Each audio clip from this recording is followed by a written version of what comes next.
Tips with Tony. Tips with Tony. All about nutrition from your favorite dietitian. Everything you need to digest in your mind. Tips with Tony. Tips with Tony. Making you healthier one bite at a time. With Tony. Woo! Hello and welcome to the Tips with Tony podcast. I'm Tony Marinucci, your registered dietitian, helping you get healthy one bite at a time. Today, we have a very special guest, a good friend of mine, Leah. She is a success coach for mompreneurs, and she is going to teach you all about how you can go after your dreams and raise your babies at the same time. And one doesn't have to wait for the other, and they can actually happen simultaneously. However, it does require a mindset and support, and I'm sure Leah is going to speak all about that. So welcome, Leah, to the podcast. Thanks for having me, Tony. I'm so happy to be here. You're so welcome. I'm so excited for you to be here. I'd love for you to start by introducing yourself with our listeners by sharing who you are, what you do, and most importantly, why you do what you do. Yes, I love introductions, and I love the fact that we can introduce ourselves and sometimes reintroduce ourselves to people in our life, because sometimes things change, right? So for me, I was a former model. I was on the reality TV show America's Next Top Model, had a major just kind of like life turn of event of realizing this is not what I want. This is not the dream for my life. So I walked out of a photo shoot actually in New York City at one point, and I said goodbye to that life. And I began really searching and seeking what was on my heart and what was given, what I believe me to do. And so that led me to sharing a little bit about my life. And I became a public speaker. And then from there, I wrote a book and I started a podcast. And then from there, I've kind of had to reintroduce myself once again now as a coach. So I'm a success coach, especially for mompreneurs, but I work with a lot of different women. And I really just help them find success in their business and in their life, because so much of the conversation within women in terms of success, we always define success sometimes as just a monetary means, but there's so many areas of our life where we really need to start having success and wins in our mindset and our relationships and our connections with people. So a little bit about me, that's what I do. I'm also married. I've been married for 10 years now, and I have 6 kids. So that is true, 6. I know people like usually the jaw drops at that point, but it's okay. Yes, they are. I'm exhausted for you. It's so great. It's actually energy producing, although they do drain it very quickly every day, but it does give you a lot of energy. What are the ages? My ages, my kids are 9 to 2. So I had 6 kids in about 7.5 years. God. I know. There just needs to be a pause there. Like, are you sure? Are you sure you're doing it? Yes. So I had 6 kids in 7.5. I found my husband later on in life. I got married at 33. And we really wanted a big family. I come from a big family. I'm one of 6 myself in my own family. I know the benefit of having a lot of brothers and sisters in my life. And so we both were like, man, let's do it. So we went for it, and we're so blessed. We have our 6 kids.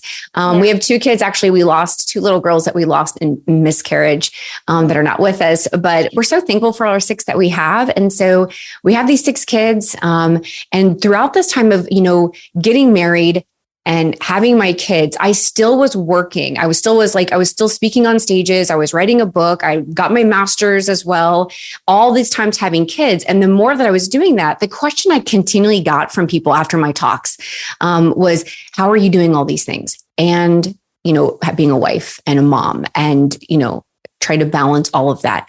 And I didn't always have an answer to it. And what I've kind of realized is that there's a conversation that's missing, that we probably should talk a little bit more about moms with kids and work and pursuing our dreams and being able to do it together. Granted, it takes some recalibrating, but being able to do it together. And I really do believe, and I know that it's possible. So powerful. So there's a couple things I actually really want to circle back to, because I think it's really important. First of all, I feel like maybe I did know that you used to be a model, and then I don't know why I forgot, but I'm happy that you brought it up here, because we do actually talk a lot about body image, and although this is more about entrepreneurship, this particular episode, because that's also important to me. For those who are new to the Tips with Tony podcast, we talk outside the box. It's not always nutrition stuff, because once you heal your relationship with food in your body, the world just opens up and the opportunities are endless. And so that's for where entrepreneurship really, we speak about it often. So all that to say, I completely forgot about that, but I would love for you to speak about it, because I do feel like if it's okay if we can take a turn a little bit, I know the pressures in modeling, and I know the body image expectations and how distorted they are, and the competitiveness and the cutthroatness. And I am just curious if you could speak to that, if that was part of and I don't know if, guys, this is like unscripted completely. Like I have no idea what Leah's about to say, but I feel like my listeners would really appreciate you speaking from that place, if it ever did disrupt your relationship with food or your body image by being in the spotlight and being a model. If that was something that kind of played into even your transition into deciding, peace out modeling. Yeah. So yes, it definitely had an effect on me. So my relationship with food, I don't think that was really the thing for me. And I mean, you would know better than me. You could probably coach me in this whole space. But for me, it was just, food was just this either means to an end or something else. But it was more of the body distortion and the constant attention on your body. I think it was the attention piece, and the attention piece of always being on me and being on my body and being on numbers, the number of inches on my thigh when they would measure my waist, when they would measure my thigh, when they would measure my hips, when they would measure my arms. Everything was constantly measured. So your body and your value is quantifiable. Like your value of a person is quantifiable by your inches. That's not how to live. And we know that, but you're like, well, I have to do it for the job. I have to do it because you want these things. And then you think I have to do it. And I think that's the point that got me of like, wait a minute. Hell, why am I saying I have to do it? Who told me I have to do it? Who told me that? And so I remember being I kind of talked about how I stopped modeling and I've done something else. I was in the middle of this fashion photo shoot in New York City. I was modeling for this major magazine, and this was going to be like the next thing to take me to the next level in my career. I'd already been on America's Next Top Model. I was eliminated from that show. I stayed in New York and I started modeling, getting jobs, and I was working my way up slowly, trying to do the thing, thinking I'm so important and so big because my picture's on Times Square, my picture's on the side of taxi cabs, because I was on the show. The show was kind of pushing that, but I kind of took it as my personal win and fame. And it's a very weird thing, reality TV. There's nothing real about it. But I remember being in the photo shoot and realizing, I was looking around at everybody and I was like, this is what they chose. This is what they want. This is their dream. It's not my dream. It's not my dream. And it got to the point where I was like, this is not how I want to live. So what do you do with that? What do you do when the light bulb clicks on and you think, this is not what I want for my life anymore. This is not the person I want in my life. This is not the career I want in my life. This is not the diet that I want in my life. Whatever it is, this lifestyle cannot be how I just go down. And for me, I ended up courageously. I don't know how it happened. Seriously, I think it's a grace from God, but I walked out of the photo shoot in the middle of it. I did not get paid. They did not get paid. They were very mad. They said a lot of different things. And I remember the photographer said one thing to me though, when I was walking out. I went to the wardrobe, took off their clothes, put on mine, and grabbing all my stuff. And I'm walking out and he says, listen to me, if you leave, you'll be a nobody. I remember him telling me that. And I was like, what?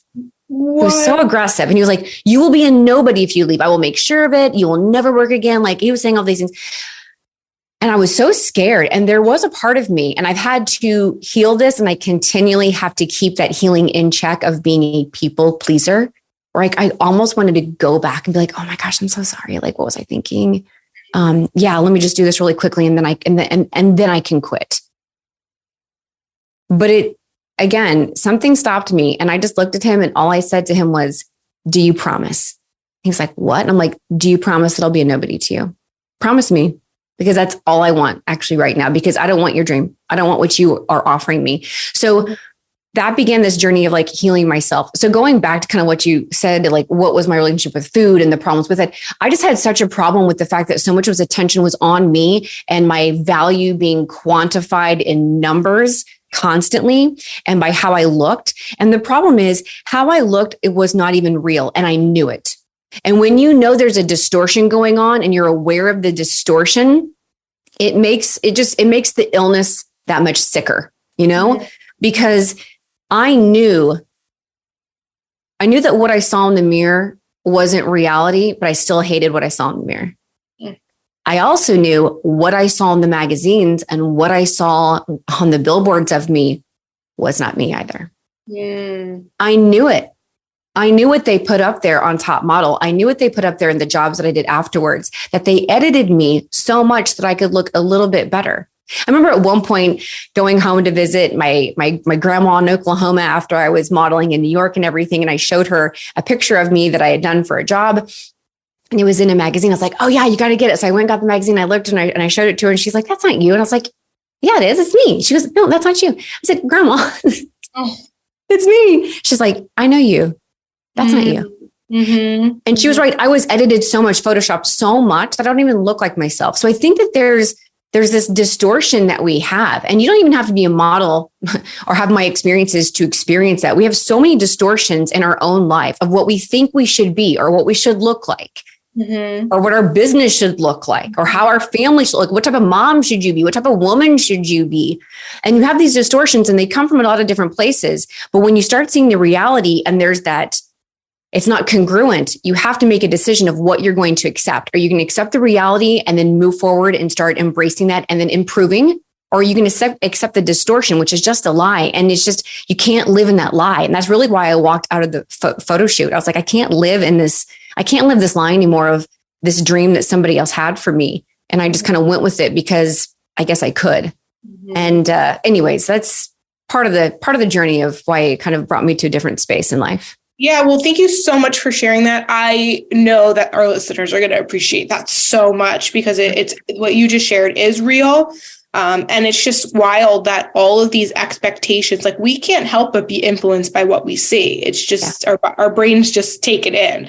So, you know, we've been exposed many, many times over the years by filtered photos and, you know, airbrushed people in the magazines, whatever. And we think that it's real. And our brain tells us it's real. And then we're putting these unrealistic expectations on ourselves. And then we're disappointed or frustrated when we're not able to kind of follow through with it. So I really appreciate your take on that. The thing that you also said, which also, you know, mentioned here, which I think is important to kind of elaborate on, is kind of what you got caught up in was the numbers and valuing yourself based on numbers and what people, when they struggle with their body image, do as well.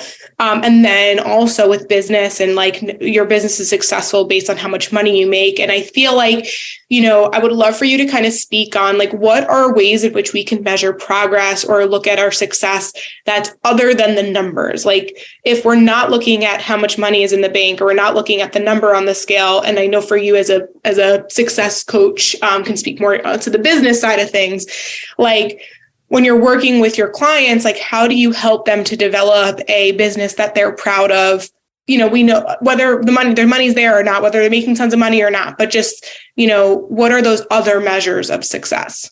Yeah. So those KPIs, right? Those key performance indicators that we have to keep. I do this with my clients all the time. We have KPIs, of course, in their business. There are things that we have to measure, right? There are we have to measure the things in the bank account. We can't be afraid to see what the number is in the bank account. We can't be afraid to look at like what our reach is on social and where we've gotten more engagement or less engagement. Those are things we have to know. But part of KPIs is that we can't stop there. If you just look at numbers and if you just look at the numbers of money and the numbers of who likes you on social media, like what a shitty way to live. Excuse me. I'm sorry. Well, but like, okay, wait, hold on. Horrible. As you're going, okay, can I just tell you, I have no idea, like, no, this morning, from about 4 hours ago, I think it's still going. I am literally getting new followers, but nothing of my stuff has gotten viral though. Like these people, I'm going to their profiles. They're nothing quality. I didn't pay for this. Yeah. But in the look, if you look, this is wild. You guys can't see, but every second I'm getting a new follower, but I'm nothing on my stuff. So I don't know what's going on. I don't know if there's some bot like trying to like show that they can help me grow my account or whatever, but like not for nothing. I don't care about this.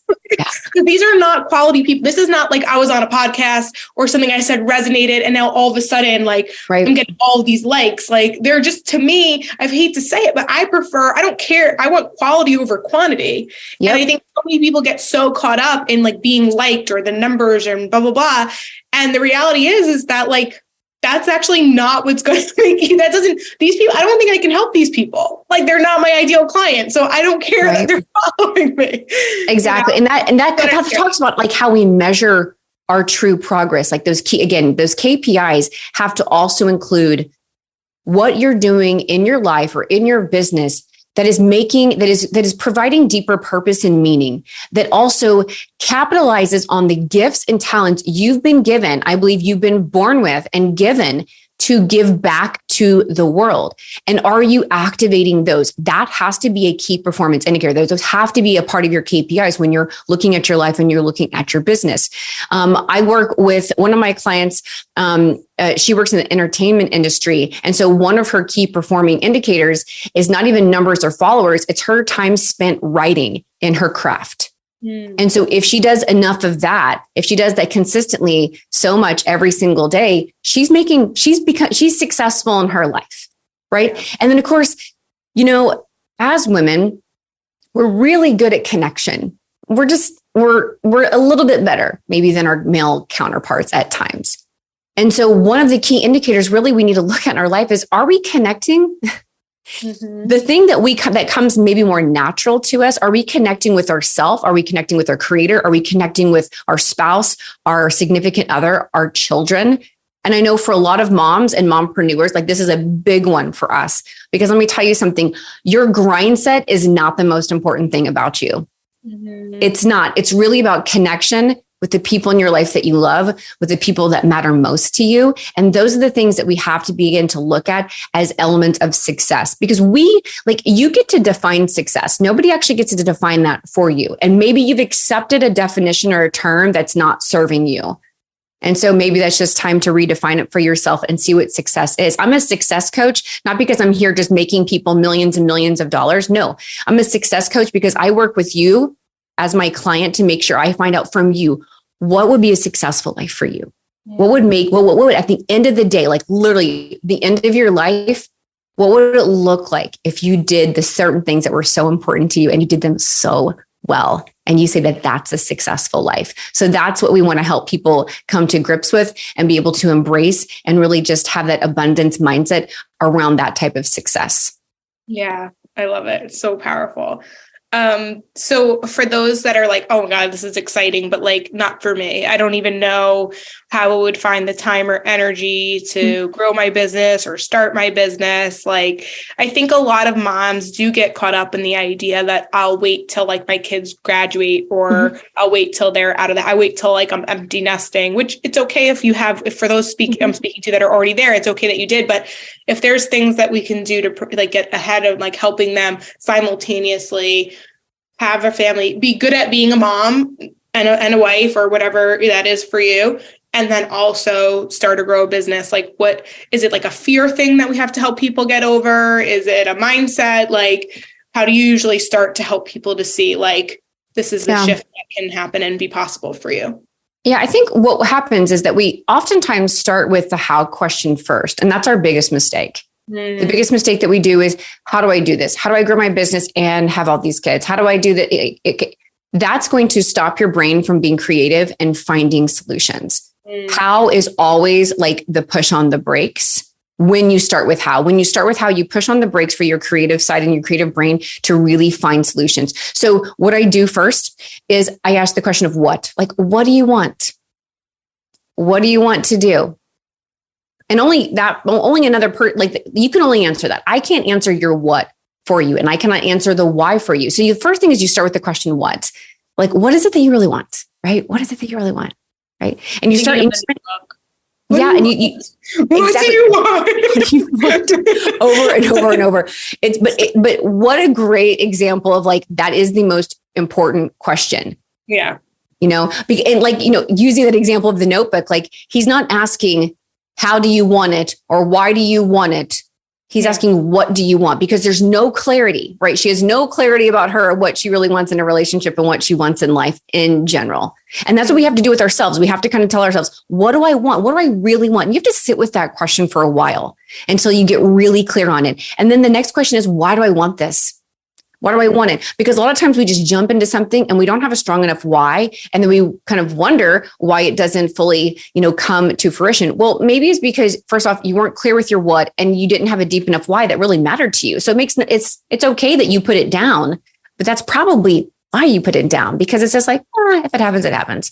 But if your why is, this has to happen in my life before I die. Like this is the thing that I know that I'm here to do. You can fall back on that during the hardest times. And then the last question is how. And how becomes a lot clearer when you know exactly what you want and you know why you want it.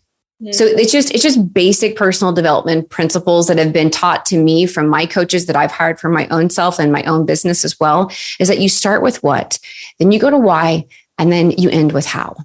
That's really powerful. That's really, really powerful. I'm glad you brought up personal development, because I feel like, I don't know, I feel like moms don't take the time to always like listen to audiobooks or read books, or just like, I guess actually, even before we talk about can you just speak about what is personal development? Because if I'm going to be completely honest, it wasn't until I stepped into the entrepreneurial space where people were talking about like all these books and all these podcasts and all these ways for personal development. And I was like, oh, that's what that, like, that's part of it. Like, right. And then I credit my business and where I'm at today because when I was working for other jobs, I was listening to these audiobooks like on my commute, and I don't, if I didn't do that, I would not have a business. I know that I wouldn't, because I didn't have that like talking points in my head constantly. So I would love for you to just speak about like what is personal development and like why if like moms are leaving that out of their day-to-day, that's a big mistake.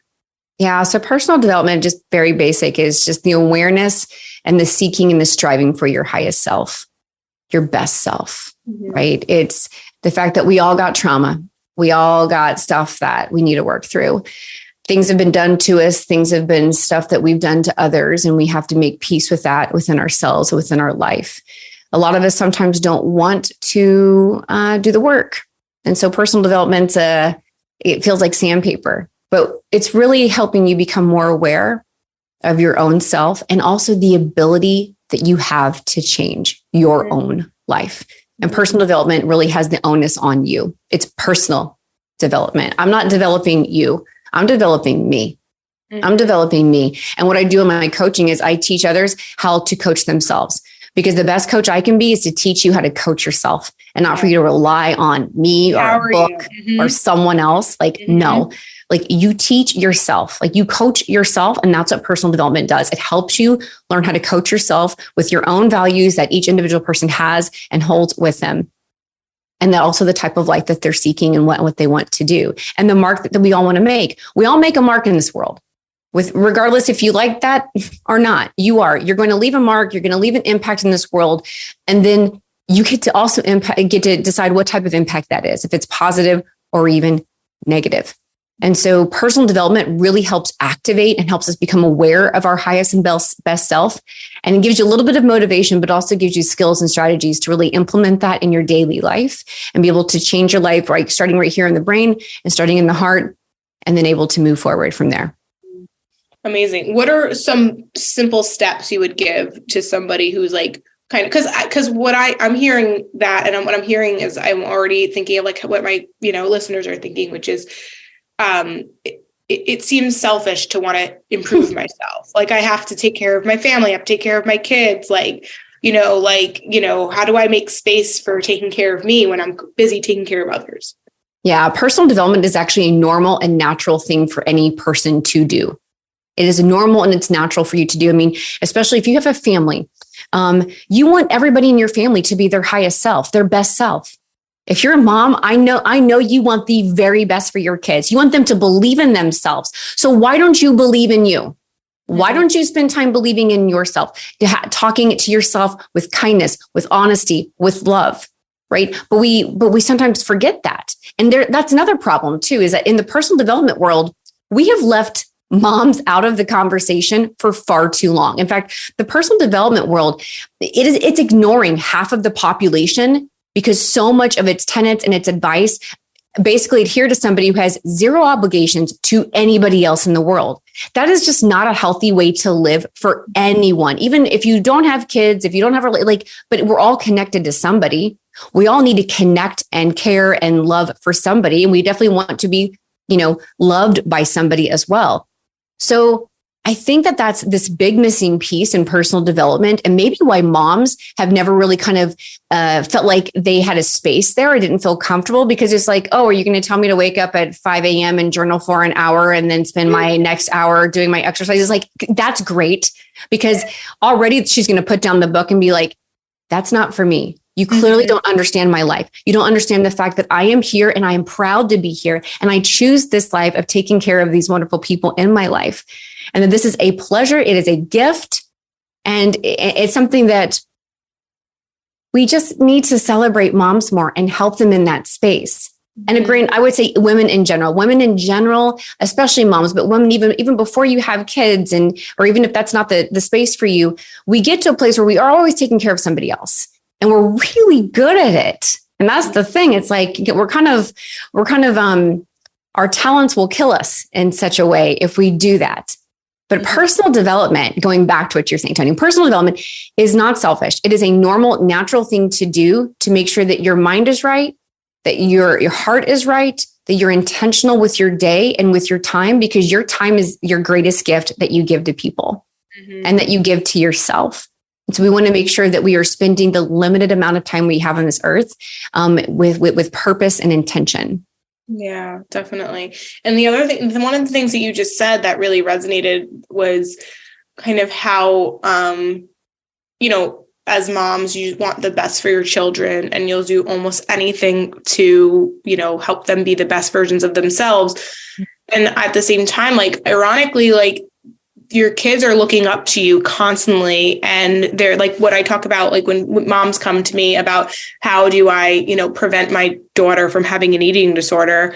And I tell them, what's your relationship with food? What's your relationship with your body? Because you can tell them, you can say the best things, but if you're not modeling that behavior, if they can't see that you're someone who loves and appreciates your body and nourishes it and is that example, it's going to be really difficult to be able to communicate with them otherwise. The best thing that you can do is be that role model. And so I think that's exactly what you're saying too, which is you be the best version of you. And then magically all these amazing relationships and connections and things like that you've been trying so hard to make work, they become so much easier to do and become, and they birth, because it's just you taking care of you makes you a better version of you, which makes other people better versions of themselves. And it's just a positive cycle.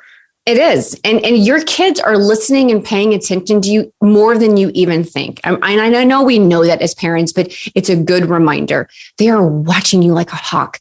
Yeah. They hear what you say to yourself under your breath. They see how you take care of yourself. They see how you structure your day. They see what you're doing when they come to you, when they first wake up. They see your schedule. They see your routine. My kids know that there are certain times where I'm like, I'm sorry, you'll have to wait until I'm done with whatever the activities I'm doing. If I'm doing in the morning, if I'm doing my stretching, or if I'm doing my journaling, I'm like, no, this is time for mom to take care of herself. I need to do that. And then I will take care of you.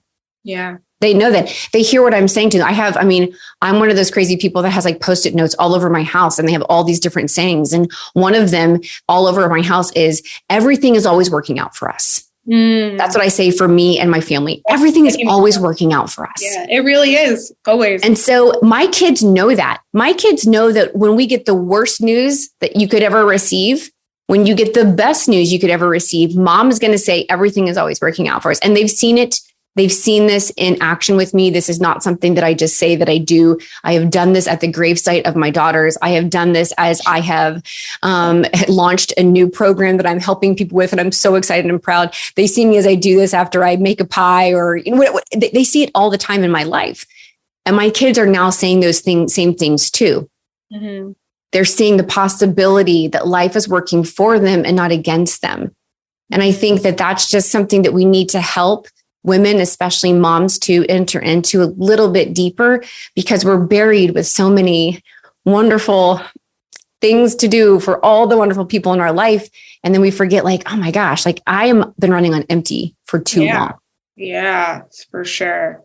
For sure. Oh, wow. Okay. One more question before you wrap, which is, I know mompreneurs have a special superpower that everybody else should be taking notes on. What is that superpower? There's a lot, but I will tell you, I will give you at least two, maybe a couple more right now that I can tell you. Moms have a superpower of anticipation. They anticipate so well. They anticipate the problems that they think might come up if one person does this. They understand the ripple effect of people's actions. And so they anticipate, and they're there. It's like the mom who's got the bag, and you're like, does somebody have an applesauce? You're like, oh, I got it in my bag. Does somebody have a spoon? Oh, I have that too. Do you have a Band-Aid? Does somebody have like half of a green, bell pepper? Oh, I have that. I just happen to have that. Like, they'll have whatever it is you need. The same thing is, especially for mompreneurs in business. I find that when I work with mompreneurs, it's like unbelievable. They anticipate so well in their business that it's just amazing. Another superpower that mompreneurs especially have, all moms, but when I work with mompreneurs, I see this come out too when I work with them closely, is they are able to identify the big needle movers in their life. So when we have your family life and then you have your business life, there's a lot of things going on. There's a lot of things you need to do, and there's a lot of things left undone, and there's always something to do. And so what I notice is that mompreneurs are really good at like seeing everything and being like, okay, this thing I know is going to make the biggest impact right now. And then again, they see the ripple effect of it. So they're able to identify these big needle movers. They're able to anticipate. And honestly, at the end of the day, the mompreneur knows that connection with the people in her life are more important than anything else. So the priority is just more balanced than I've seen anybody else. And again, that's part of that's missing in this conversation with personal development and women and moms, is that yes, you can go and you can achieve all these things and have the grind set and hustle. But if you're not connecting with the people in your life that really matter, you've lost. I don't care how much money you've made, you've lost. Yeah. It's so true. It's so true. Like, I feel like the only resources, well, it's getting better now, but like, rewind 5-6 years ago when I started in entrepreneurship, like the only resources were very much like, I want to say like masculine energy dominated, very like, wake. That's how, listen, it has its purpose, but it's not sustainable, not by any. But that's exactly, I would wake up every morning, 5 a.m., do my workout, go to work, blah, blah, blah. Like the whole thing. It was like, go to bed by 9. It was eating it was literally like clockwork, but it was, exhausting. Like, I did it for motivation, but after a while, I'm realizing this is not sustainable. Like, I'm not going to be able to keep up with this long term, nor do I want to. Like 5 a.m. brutal. A lot. Yeah. And it all has its space, right? You can do anything for a certain amount of time. There's just nuances in a woman's life and also in a mom's life that have not been taken into account as much as I think should be in the personal development world. There's a lot of men in the personal development world. That's a good thing. I don't think there's anything wrong with that. I don't think there should be more. Like, no, that's great. Come on. Like, there's room for everybody. Everybody needs space. Everybody needs a voice. Go and do all the things. But with women, even honestly, like looking at our cycle and how that affects our energy, our sleep, our business, that's a big thing, right? And then of course you layer into, you get married or you have a kid. And maybe sometimes you have a kid, but you don't have a spouse. You're looking for as a single mom who is needing extra support. But there's just so many different layers. And it's just something we need to add to the conversation. I don't really want to change anything in the personal development world. I just want to add to it. I want to add to this special place where moms really do need to have a space and a voice to be heard in personal development. And we need to serve half of the population a little bit better. Yeah, 100%. 100%. Wow, it'll be like super cool when moms take over. We'll say that though, because they do have many superpowers. So you have a course that I believe is coming out or is out. Can you speak about that? Because I know that it would be an incredibly valuable resource for women who are wanting to start a business or in business. Yeah, we have applications are open now. It's for the Motivated Mompreneur course. This is a course very specific, obviously, to mompreneurs. You have me as your coach, and we go over 3 tenets, really. There's 3 pillars of the Motivated Mompreneur, which is 1, helping you build a better business and life, overcome overwhelm and fear in your business as well. And then also just frankly, make more money. So it's build a better business, overcome what's blocking you in your life and business, and then be able to make more money, to do more things, and to help more people and to serve more people. So those are the 3 pillars within the Motivated Mompreneur course. I wanted to have a course where you had moms come in and being able to feel at ease with their backgrounds and the people that they're helping, because I find a lot of times with a lot of women who would come in for coaching, it's like they didn't want to share the fact that they didn't get any sleep last night because all the kids were up and they were sick and they were puking, and they're like, yeah, that's no excuse. Don't worry. I'm going to keep hustling. And I'm like, no, you need a nap today. Get a nap, and then we'll do our coaching call after this, because so I guess the example I'm trying to show is that we have to be able to be okay with the fact that babies and dreams go together. Yes. And you need support in that space. I know this. I have built many businesses, and they've been 6-figure businesses, and I've done that with my kids, and it's been slow, but I've done it. And you just need support. I could have gone a lot faster if I had some people helping me along the way who have done that before.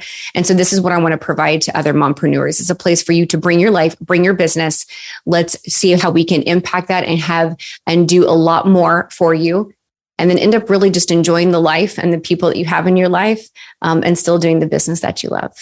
Oh, amazing. Thank you so much for being here. Where can people I'm going to put a link in the show notes about that course if people want more information about it. Yeah. But where can people connect with you and follow you outside of the podcast? Well, I know that you have your own podcast, but also online and all that stuff. Yeah. So I have a new podcast called Your Next Step. You can go ahead and check out that. It's all about personal development and helping you one step at a time, just move forward in your life and in your business.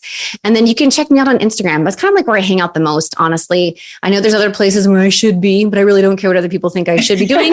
So I hang out there, and you can find me there. It's just at Leah.Darrow. You can find me, and I'd love to connect. Yeah. Amazing. Awesome. Well, I'll definitely put that in the show notes. Leah, thank you so much for being here. It's literally an absolute pleasure having you. For those who, if you're a first-time listener, welcome. Make sure you hit the subscribe button. A new episode comes out each week. And so when you're subscribed, you'll get notified. All right. Thank you so much for being here. As always, this is Tony Marinucci, your registered dietitian, helping you get healthy one bite at a time.